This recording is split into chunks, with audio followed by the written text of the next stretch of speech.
Hello everyone, I'm Tanner151 and this is my BioShock Infinite review. Now, I've been waiting for Infinite for about a year now, ever since I pre-ordered it, and I am very happy with the game and I want to explain why, but I also want to explain the faults so you guys are more well informed about whether you want to get this game or not. And take my review with a grain of salt, look up other reviews or whatnot, but I'm just going to give you my input. Now, BioShock Infinite is somewhat in the same universe as BioShock 1 and 2. They do make some nods towards BioShock 1 and 2 towards the end. So you'll see that later. You'll understand what I mean if you play the game.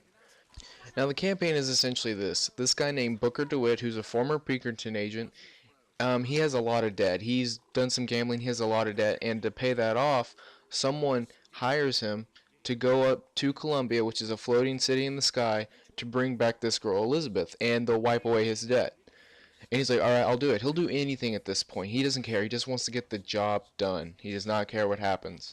So he comes up to Columbia, and there are two main parties in Columbia. There are the founders, which are like the political party that are very Baptist, Protestant. They're they support segregation. They're racist. They very patriotic Americans. And then there's the Vox Populi, which are like the anarchist, or colored people. They're okay with intermarriage between races. They're all right with all that, but they hate how the founders are so hateful and racist, and they fight each other. And Booker's in the middle of this. Like in BioShock 1 and 2, you were there after the Civil War happened. In BioShock Infinite, you practically create the Civil War. Now, I do want to get some things down. The art style is amazing and very beautiful. It really fit me into me being in the city, which is supposed to be super religious and super patriotic. I felt that when I was there. The founding fathers are practically angels to these people. They're pray to like archangels or something. The sound design is solid and it made me feel like I was in 1912. The music right here, it really felt early 20th century, and that's a good job. They nailed that down pretty well. The facial animations, I will say, are not all that great. They do need some work, except for Elizabeth. She is done very well. She's the best looking character in the game. Now, the game is pretty solid at the beginning until you meet her. She makes the game so much better, and for many various reasons. She adds more character, her facial animations are the best, her powers are awesome, and she's actually a really good companion. Some games your companion does nothing, or they barely contribute, or they just revive you when you're hurt. No, she gives you health, ammo, she helps you fight people, she opens tears for you, and you care for her. You really care for her. When Booker loses her at one point because she gets captured, you can feel how hurt he is by that. He wants to get her back. He cares for her. He's just sent here on a job, but throughout the game, he starts to care for this girl. And that's really good writing and voice acting by both the person who did Elizabeth and Booker. Now, the combat's the best in any of the BioShock games. It's faster, it's fun, and the skyline right here, this is amazing. Whoever came up with this did a great job. And I love doing these execution things like that. That's just great. There are some like bosses in the game called heavy hitters, and they're not that bad. Like the motorized patriots, they're not that bad. Even though if there's like 3 or 4 of them, it can get kind of crazy. Then there are the sirens, which aren't all that bad, and we have these new things called Vigors, which are practically plasmids from BioShock 1 or 2, but this game's version of them. But there is one heavy hitter called a handyman, which is just difficult and it's frustrating to fight. You can only shoot them in this little heart to really hurt them, but they're so big that you can barely shoot it, and they're always moving. And if you get trapped in a corner, you're almost dead because they'll just pummel you to death. As I said a minute ago, the facial animations aren't that great because the graphics for this game are actually pretty old. The basic game was made 5 years ago, but they've kept revitalizing it. They kept redoing it. This game is pretty different from the demos they've showed 2 years ago, at least in terms of story and what happened. But it is a good game, despite some of the facial facial problems.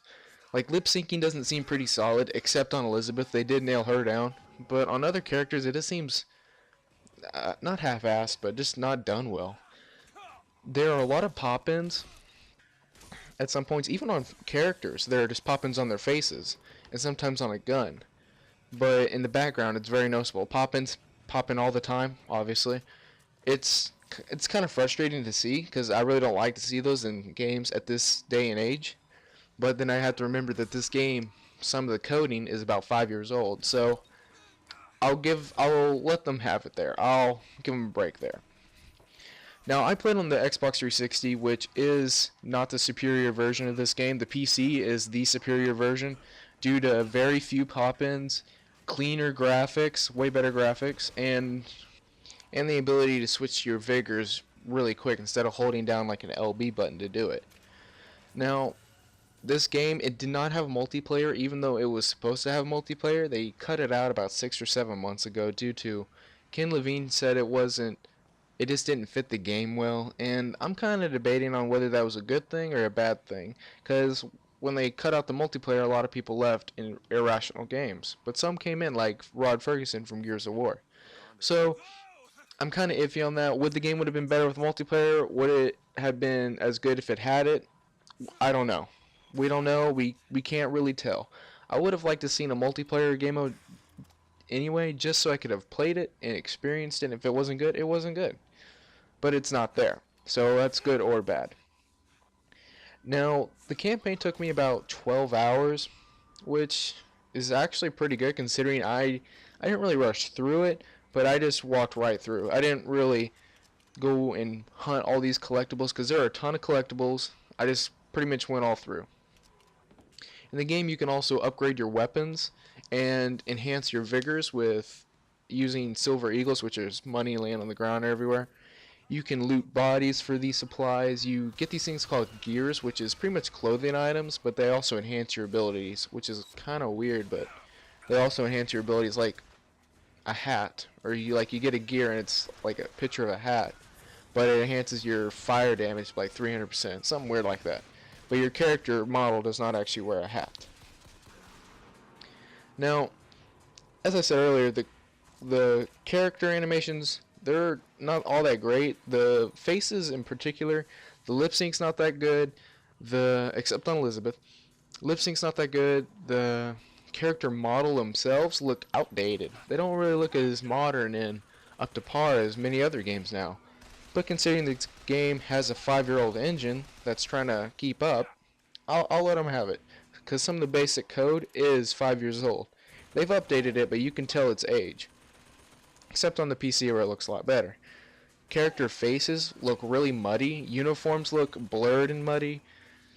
There are parts in the game where there were like fruit that just wasn't rendered right. It would be fruit, but they're not like individual fruit, like apple, apple, apple, apple. It's just a bunch of apples all mushed together. It looks nasty. It doesn't look good. It doesn't look rendered or complete. It looks like an alpha version of that. They haven't finished it.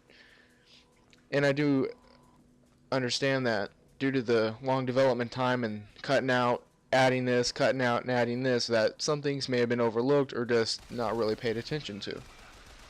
But overall, this game is really fun. It took me about 12 hours to beat it, like I said. But if you add more difficulty, because I played on medium, but if you add more difficulty and you go and search for all of the collectibles and you try and do all the achievements, this game is easily 16 to 18 hours, possibly even 20.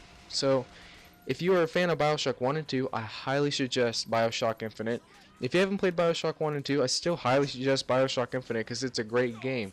It's not a sequel to the BioShock 1 or 2 or a prequel in terms of story, but it is in terms of morality. The game focuses on morals, what's good, what's bad, and they do it well. I like it. I'm excited for what Irrational Games will do with their DLC. I don't know if I'll buy it or not, but I am excited for it. I am excited for their future games as well, because I think they're in very capable hands with Ken Levine and Rod Ferguson. I think they're doing a really good job. They're a really good duo. I'm excited for the future games. Overall, I give BioShock Infinite a 9.3 out of 10. It's a great game. I have very few issues with it. Slight technical issues, but The gameplay is pretty flawless. The story is awesome. It has a really good plot twist that I won't ruin for you, but it's really good. And it got me. I was like, whoa, that's crazy. That's original. It's an original game.